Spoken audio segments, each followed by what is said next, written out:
శివుని చేరేదెలా దరికి దారేదని హరుని సెలవీమని నీదే కదా తనువు నీవే కదా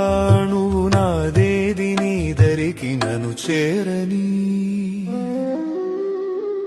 నా శ్వాస నీకు నా నీరాజనముగను నా స్వరము నీకు నా అభిషేకముగను ఈ తనువు నీకు నా నైవేద్యముగను నా కర్మలే నీకు పరిచర్యలుగను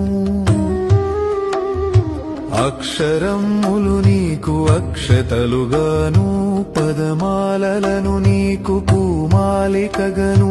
కరతాళ ధ్వనులివే మేళతాళాలుగను సేవించనా నిన్ను నీ భక్తునిగను